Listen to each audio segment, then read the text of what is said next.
नमस्ते दोस्तों। 3 simple rules to stop losing में मैं 3 पॉइंट कवर करने वाला हूँ। ओवर ट्रेडिंग कैसे रोके, नंबर 2 लॉस को कैसे एक्सेप्ट करें, और नंबर 3 विन बिग और लूज स्मॉल को कैसे फॉलो करें। बहुत छोटे वीडियो में एक्सप्लेन करने की कोशिश करता हूँ क्योंकि बहुत क्वेरीज आ रही है, सर ओवर ट्रेडिंग नहीं रुक रही है। तो सबसे पहले हम ये देखते हैं कि ओवर ट्रेडिंग की वजह क्या है। ओवर ट्रेडिंग की वजह है, पहले ट्रेड में नुकसान हुआ उसको कवर करने के लिए दूसरा किया, पहले ट्रेड में प्रॉफिट हुआ उसको छोटा सा बढ़ाने के लिए दूसरा किया। फॉर एग्जांपल पहले ट्रेड में आपने 2000 कमाए, 500 बढ़ाने के लिए दूसरा ट्रेड कर दिया, और 500 बढ़ाने के लिए तीसरा ट्रेड कर दिया, ताकि आप मल्टीपल ट्रेड्स लेकर 100 ट्रेड करके इसको 50,000 तक लेकर जा सके। ये माइंडसेट होता है, इसलिए ऐसा होता है। इसलिए ओवर ट्रेडिंग रोकने की सबसे पहली रीजनिंग अपने आप को ये समझानी है कि अगर मैं कोई स्ट्रैटेजी फॉलो कर रहा हूँ तो किसी भी स्ट्रैटेजी में एक दिन में 50 स्टॉक नहीं आते। 1 2 हार्डली 3 सेटअप मिलते हैं अच्छे वाले। और मैं अगर 10 10 50 50 ट्रेड करूँगा, ये 3 सेटअप तो मुझे पैसे देंगे, लेकिन जो लॉस दे रहे हैं वो ट्रेड मेरे सब पैसे लेकर जाएंगे। और उस लॉस के कारण मैं ये जो 3 बड़े सेटअप मिल रहे हैं मुझे, इसमें मैं बड़ा रिवार्ड नहीं ले पाऊंगा। ध्यान से सुनना, आपके लॉस के ट्रेड सिर्फ आपके लॉस को अफेक्ट नहीं करते, आपके प्रॉफिट को भी बड़े होने से रोकते हैं। इसलिए ओवर ट्रेडिंग रोकना ज़रूरी है। सॉल्यूशन दो है सिंपल। एक, कोई एक स्ट्रैटेजी को जिसको आपने बैक टेस्ट किया हो, मास्टरी की हो, जिसमें अच्छा रिस्क रिवार्ड मिलता हो, उसको फॉलो करना है। जब तक चार्ट पर वो स्ट्रैटेजी सारे रूल्स फॉलो करने के बाद आपको बाय नहीं बोलती, तब तक एंट्री नहीं करनी है। ये पहला रूल। मतलब कोई एक ऐसी सिस्टम पकड़ो, एक ऐसी स्ट्रैटेजी पकड़ो, जब भी वो स्ट्रैटेजी आपको बोले एंट्री, तो ही एंट्री होनी चाहिए। जब भी वो स्ट्रैटेजी बोले आपको एग्जिट, तो एग्जिट होना चाहिए। ऐसी स्ट्रैटेजी जिसमें बड़े रिस्क रिवार्ड को आपने बैक टेस्ट किया है। फर्स्ट। सेकेंड रूल, जैसे ही पहला ट्रेड एंट्री होता है, स्टॉप लॉस लगता है, आप ट्रेड लॉक कर दो। ट्रेड लॉक मतलब वो जीरोधा में एक नया सिस्टम है ना स्टॉप करने का, जहाँ पर आप वो पुश करते ही, बटन दबाते ही आप ट्रेड ही नहीं कर पाते हो, वो ट्रेड लॉक कर दो। सिंपल।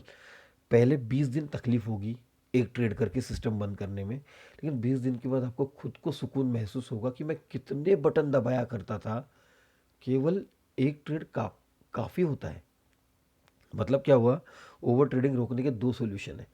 पहला, मैं मेरे रूल्स के अगेंस्ट नहीं जाऊंगा। मतलब रूल्स बोलेगा ट्रेड तो ट्रेड, फिर वो ट्रेड 1 बजे आए, 9 बजे आए, 10 बजे, 12 बजे, 1 बजे, 3 बजे, जब भी एंट्री मिलेगी तभी मैं एंट्री करूंगा उसी रूल पे, और सिर्फ एक ट्रेड करूंगा। एक ट्रेड से क्या होने वाला है उसका मैं आपको एक एग्जांपल देता हूँ। जब आप एक ही ट्रेड करोगे ना, तो आपकी वो जो गलत करने की आदत है वो तो शुरू रहेगी। लेकिन पहले ट्रेड में गलती कर दी, कैजुअल ट्रेड, बिना सेटअप का, सिस्टम बंद कर दिया, तो दिन भर सोचते रह गए कि यार मैंने गलत ट्रेड कर लिया, एक ही ट्रेड करना है मुझे दिन में, और मैं एक गलत ट्रेड करके सिस्टम बंद कर रहा हूँ। तो रोज़ अगर मैं एक ही गलत ट्रेड करूँगा तो ट्रेड अच्छा, तो दूसरे दिन आप ट्राई करोगे कि मैं सिस्टम पे ट्रेड करूँ, मतलब अपने स्ट्रैटेजी पे ट्रेड करूँ। ऐसा करते करते 20-25 दिन के बाद आप ऑटोमेटिकली, आपको पता नहीं चलेगा, लेकिन आप सिर्फ स्ट्रैटेजी पे ट्रेड करना शुरू कर चुके होंगे, और एक ट्रेड करने की वजह से ओवर ट्रेड भी बंद हो चुका होगा। पहला। अब दूसरा, एक्सेप्ट लॉसेस। हमारी गलती और एक है कि हम लॉसेस को दूर दूर दूर दूर लेकर चले जाते हैं और प्रॉफिट को जल्दी कट कर देते हैं। आप ऐसा सोच के देखिए कि आप किसी विनर को जीतने के पहले काट दे रहे हो, और लूज़र को और लूज़ करने दे रहे हो, करने दे रहे हो, करने दे रहे हो, तो आपका लूज़र बड़ा बड़ा होता जा रहा है और विनर बहुत छोटा होता जा रहा है। ऐसे से आप 80% एक्यूरेसी, 90% एक्यूरेसी से भी ट्रेड करोगे तो लॉस होता जाएगा।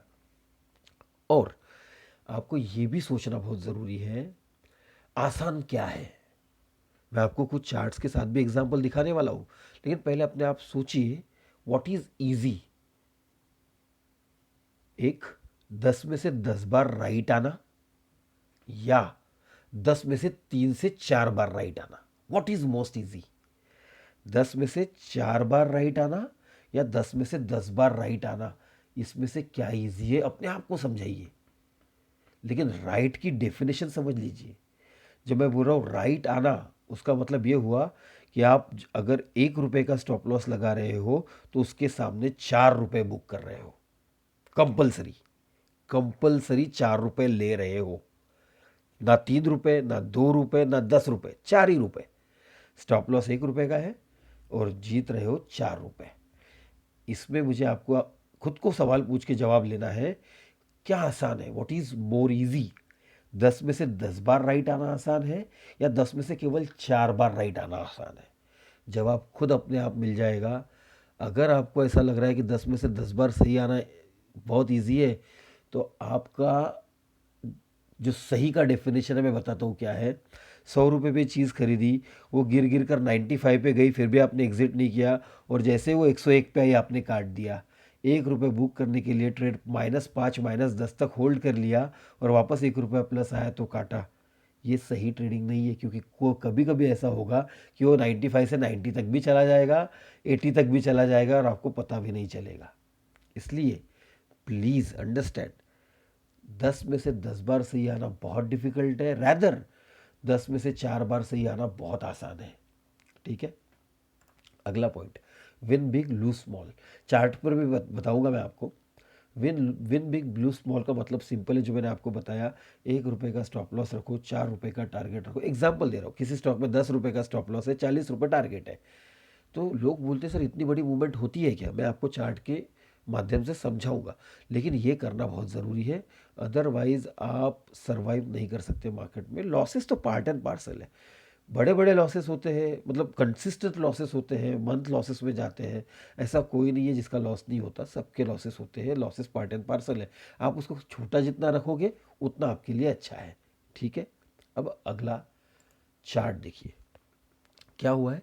68 रुपीज़ का स्टॉक 75 गया है, 10% का मूवमेंट है। और जहाँ पे मैंने रिटेल मार्क करके सर्कल मार्क किया है, मैं ये बताने की कोशिश कर रहा हूँ कि वो सर्कल की जगह पर अगर आप ट्रेड करने की कोशिश करोगे उस स्टॉक में, कुछ हासिल हो पाएगा? कुछ रिस्क रिवॉर्ड मिल पाएगा? क्या हम ऐसी ही जगह पर ट्रेड करके फंस नहीं जाते हैं? मेरा कहना है आपकी स्ट्रैटेजी चाहे इंडेक्स में हो चाहे स्टॉक में हो, जब तक बड़े बड़े कैंडल्स बन नहीं रहे, बड़ी बड़ी मूव्स नहीं आ रही है, और उसके आधार पर अगर आपकी स्ट्रैटेजी नहीं है, तो आपको बड़ा रिस्क रिवॉर्ड कभी नहीं मिल सकता। छोटा स्टॉप लॉस, सॉरी, छोटा टारगेट आएगा और बड़ा स्टॉप लॉस बच जाएगा, है ना? तो ये स्टॉक देखिए 68 का 75 हो गया। आपकी एंट्री अगर 71 में भी होती और 70 का भी स्टॉप लॉस होता, तो भी रिस्क रिवॉर्ड 1:4 1:5 मिल जाता। दूसरा स्टॉक देखिए, सिंपल गेम है। ये भी स्टॉक कहाँ से कहाँ गया है? 540 550 से लेके 600, 10% की मूवमेंट है। अगेन अनदर स्टॉक, 940 रुपये की चीज़ 1100 रुपये हो गई, तो 940 1100, 16% का मूवमेंट है ना? वैसे ये देखो, 100 रुपये की चीज़ 120 रुपये हो गई, 15 16 20% का मूवमेंट आ रहा है। यहाँ देखो, ये स्टॉक 75 रुपीज़ का 85 हो गया, अप्रॉक्सीमेटली 20% का मूवमेंट है। क्या हो रहा है? मैं ये सब क्यों दिखा रहा हूँ आपको? जब आप बोलते हो ना कि रिस्क रिवॉर्ड पॉसिबल नहीं है, मैं आपको ये एग्जाम्पल के द्वारा समझाने की कोशिश कर रहा हूँ कि आप गलत दिन उसको ट्रेड करोगे। आप यहाँ देखने की कोशिश करो, ये 3 दिन अगर आप उसको ट्रेड करोगे तो रिस्क रिवॉर्ड तो मिलने से रहा, लेकिन जिस दिन स्टॉक मोमेंटम कर रहा है उस दिन आप ऐसा सोचने लगते हो कि यार ये रोज़ 1% हिलता है, आज 6% चला गया है, तो और कितना जाएगा? अगर आप ये सवाल पूछोगे कि 6% गया और कितना जाएगा, तो आपको जवाब ये मिलेगा कि मत कर ट्रेड। लेकिन अगर आप ये सोचोगे कि यार रोज़ ये फ्लैट पड़ा रहता है, आज अचानक ऐसा क्या हुआ कि 6% चला गया, अगर ऐसा कुछ बड़ा हो रहा है तो 20 भी परसेंट जा सकता है, ऐसे सोचने की कोशिश करो और स्मॉल स्टॉप लॉस से बिग रिवॉर्ड लेने की कोशिश करो। ऐसे सिस्टम बनाओ, ऐसे चार्ट्स पर सिस्टम बनाओ जहाँ बड़े बड़े वॉल्यूम आ रहे हैं, उस जगह पर अगर आप सिस्टम बनाओगे तो स्टॉक में 1:3 1:4 की स्ट्रैटेजी आपकी आराम से बन जाएगी। और तब आप 10 में से 4 बार राइट आने से आपको जब दिखेगा कि यार 4 बार राइट आने पर भी तो मेरा अकाउंट माइनस नहीं हो रहा है, चलो प्लस आने में टाइम जाएगा, क्योंकि 10 में से 5 बार सही आओगे तब प्लस जाएगा, लेकिन 3 बार सही आने पर भी तो माइनस नहीं हो रहा है, 4 बार सही आने पर भी तो माइनस नहीं हो रहा है।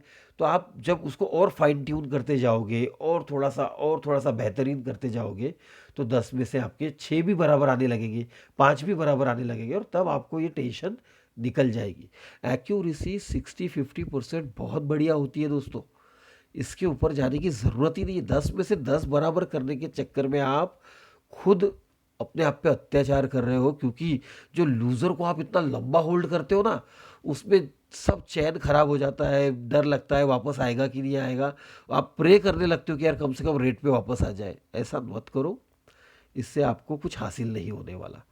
आशा करता हूँ आपको मेरा ये वीडियो पसंद आया होगा। शुक्रिया शुक्रिया दोस्तों।